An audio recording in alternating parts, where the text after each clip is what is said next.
Welcome to Board Game Archaeology, where we play time-worn games from the past. I'm Hunter. I'm Rob. And today, we're playing the Uncle Wiggily game. Uncle Wiggily. This version is from 1954. This is from 1988.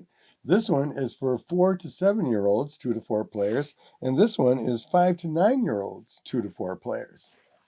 The goal of the game is to bring your Uncle Wiggily to Dr. Possum's.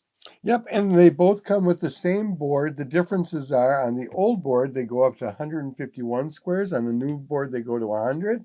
We'll talk about some of the art and special parts later. It comes with red cards and a whole bunch of yellow. The old version comes with 4 wooden tokens for your Uncle Wiggily character. And the new version, the 88 version, has Uncle Wiggily characters. And the cards are different. They're paw cards and Uncle Wiggily cards on the new version. Yeah, and the way you do it is the game kind of just says pick someone who goes first. And so someone would go first, and you take a yellow or a rabbit card in the newer version's case, and you just do whatever's on the card. In the rules, it wants you to do the rhymes with it. You know, it's like Uncle Wiggily hops forward by 2, he moves right now, and then he's through. That's an example of one of these. And you just do what it says, and the next player would go. Yeah, it's super simple. I mean, they take away the spinner, and they take away the dice, and they just use the cards. And if you draw a card that says, now a red card you must draw. In this game, it is the law. So it is teaching you some reading skills too. And then you would pick a red card and follow that one. And it would send you to one of the houses or tell you to go forward or backwards. And each house is a little bit different.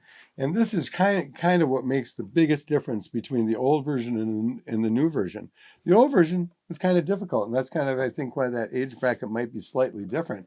On the new version, they changed the color on the board pieces that have a special meaning to it. The old version, it's near one of these events, but you don't know if it's 115 or 116 without actually reading it on the back of the cover. So we would look at the back of the cover. So if you're looking at the board, you would go on and say like, we're by Scalery, alligator. Yes, it happens at the 9 instead of the 10. So it happens in the mouth, but it's not always obvious where something like that would happen. The one fox den is actually 2 different numbers. Yeah, 78 and 141. So 78 down here and 141 up here is affected by the fox den, but not 79 and 142.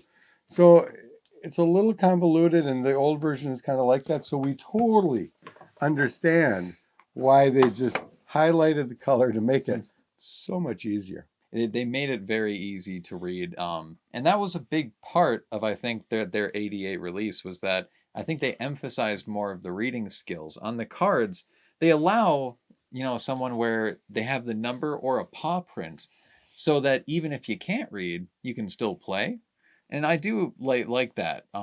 But the rules do seem to kind of emphasize a reading comprehension kind of. Yeah, and again, I got these off Facebook Book Marketplace from a teacher.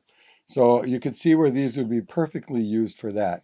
Talking about the art, I love the old board. I think the board is fantastic. The art on the cover is fine. The art on the cover, that one's beautiful too. But the vintage old art compared to the new board is something else. And really, it's just getting Uncle Wiggily to Dr. Possum through the friends, and you got the game. Yeah, no, it's a really fun, comprehensive, and it has some fun characters here and there. You got Skeezix, and Skeezix is in both versions. There's a lot of fun things going on in the board, and I could see where this would be a Candyland type of thing to some kid. Right, There's and definitely I'm glad they there. kept that with each version of it. They kept the fun animals' names and everything.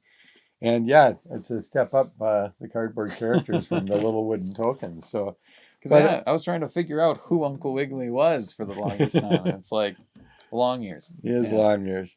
But yeah, simple game. As long as you can kind of figure out which number that is affected on the old version, new version, super easy. Follow the instructions on the card, and you got it. Well, thanks for watching. Yeah, and if you want to know more, check us out at toyarchaeology.com. You can also find us on Facebook, and don't forget to subscribe to us on YouTube. We'll see you next time. Bye. Bye.